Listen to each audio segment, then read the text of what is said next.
From Clint Eastwood's first film in front of the camera in more than a decade to the sequel to the runaway success of a French animation about the private life of insects. Welcome to Encore's weekly film show, and I'm joined in the studio by our film critic, Lisa Nesselson. Hello, Lisa. Hello, Eve. We're going to start with Clint Eastwood's new movie, The Mule. Now, it's based on the surprising true story of an 87-year-old drug runner. Did he make a good drug runner? Was he good at his job? Outstanding until he got caught. The thing about illegal recreational drugs is they're a nuisance to transport. Millions of dollars worth of cocaine will fit into a few duffel bags, but it's not as if you're going to ship them via, FedEx or Uber or something. Maybe when we have driverless cars, there will be artificial drug mules, but for the time being, humans are still required to serve as drug couriers. We first meet Earl Stone when his plant nursery in Peoria, Illinois, is thriving. 12 years later, the internet has put him out of business and his house is in foreclosure. Earl loved his horticultural work and the travel that went with it. He's been to 41 of the 50 states. He loved his work so much, he neglected his wife and daughter. He figured his family would always be there, but the plants really needed him. He has a perfect driving record and he needs money, so it turns out he and his pickup truck are ideal to make deliveries for the Mexican drug cartel run by Andy Garcia. Earl gets the stuff in El Paso, Texas, and then drives it up to Chicago.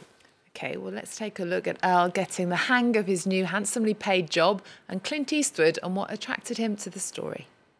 This is a different type of story, and that's what I'm always interested in. I think along the way, whether it was even whether it was a Western or whether it was a present-day picture or what have you, I've always tried to look for something new that taxes the brain a bit. This one did for me. Family's the most important thing.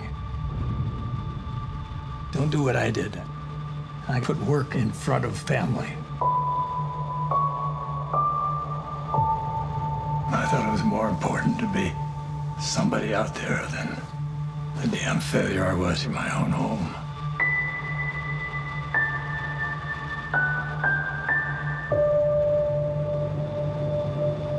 I was a terrible father.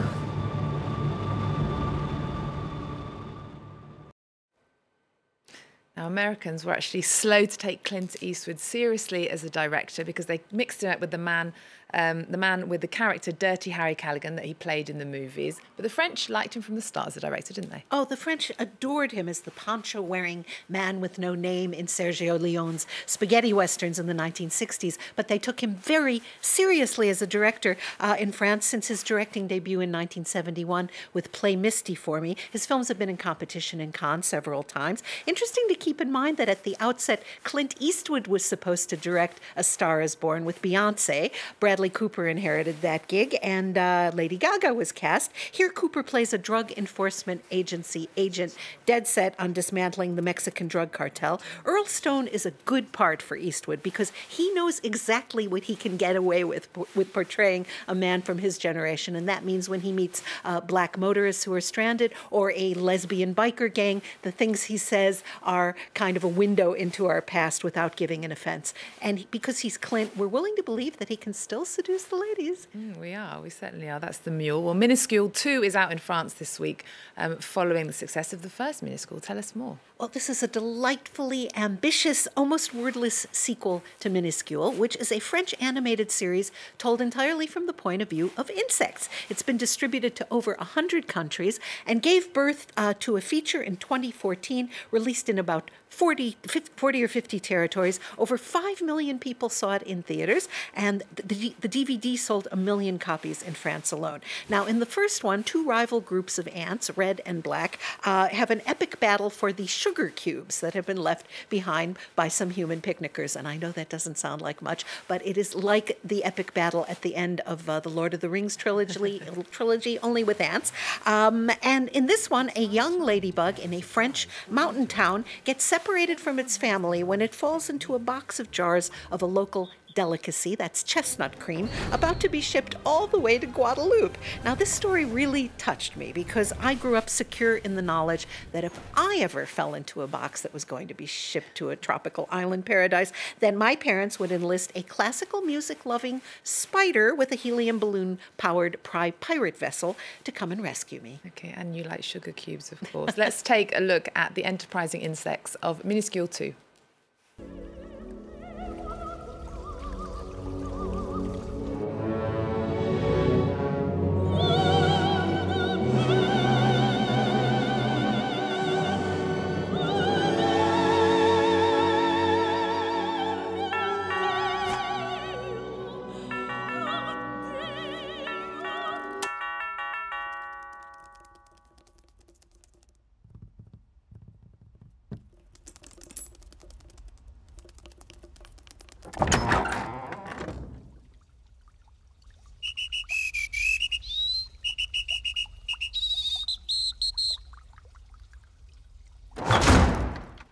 Now, it looks entertaining, Lisa, but surely they can't keep that up for 90 minutes. The comic timing throughout this tale is close to astonishing. The animators cut their teeth on short episodes for TV, but I have to hand it to them. They really have come up with a feature-length story full of humor and intrigue that doesn't let up. There are plenty of movies with human actors where we never really get enough insight into who the characters are. You will not have that problem here. You'll feel as if you know the ladybug, the spider, the black ant. It's 100% French production with incredible attention to detail. When snowflakes fall on the ship, each one of them is actually digitally different, and they melt differently when they hit the deck. Sound effects are outstanding. You begin to feel semi-fluent in bug languages. Unless you're an anima arachnophobe, which is a term I just made up for fear of animated spiders, I will wager you'll have a lot of fun. There we go. That's Miniscule 2 out in France this week. Next to a film about homelessness. Now, here in France, 40% of homeless people are female.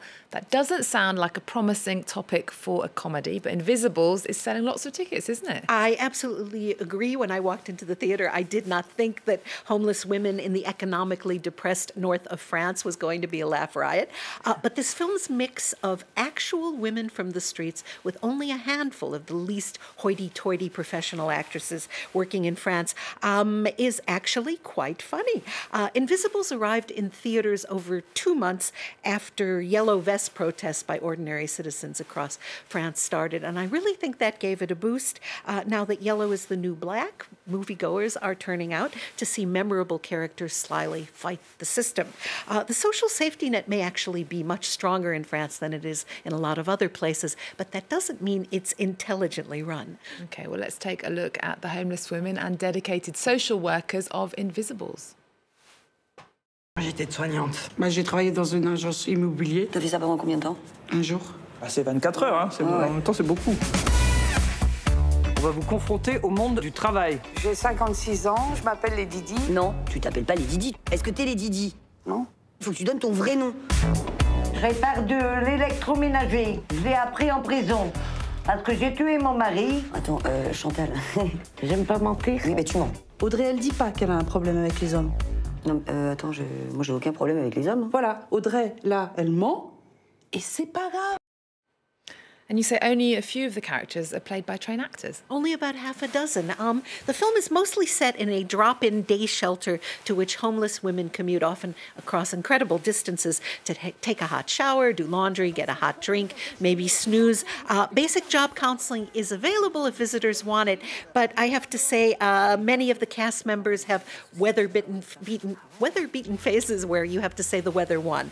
Return to the workforce seems kind of unlikely. Results-oriented pencil pushers, boo, decree that the center must close since it only has a 4% success rate of getting women off the streets for good. And after authorities raise a small enclave of tents where a lot of women have been sleeping, the woman in charge of the center puts her career on the line to clandestinely open up a building that the women can stay in.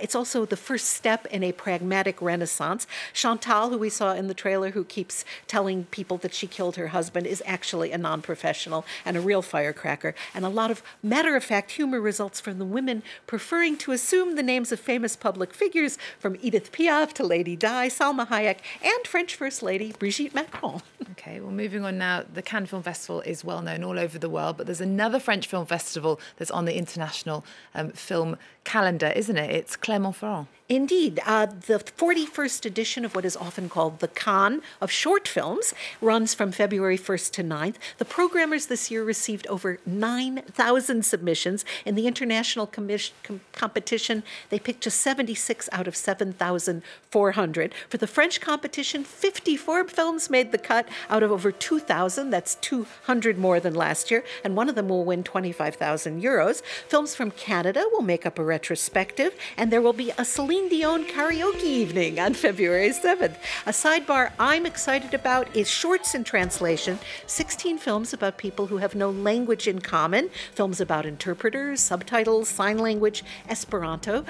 Clermont-Ferrand is a 4-hour train ride from Paris, and it's a university town, and I swear 30,000 students play hooky to line up from 10 in the morning until past midnight in over a dozen venues. The main auditorium holds 1,400 people and routinely sells out. Absolutely egalitarian for the general public. A lot of people have been coming for 4 decades, and the winners will be shown on Sunday, February 17th at the Forum des Images here in Paris. Okay, Lisa, thank you very much. We're going to leave you with a taster of the films on show at Clermont-Ferrand. Remember our website, we're also on Twitter, Facebook and Instagram. There's more news coming up on France 24 after this.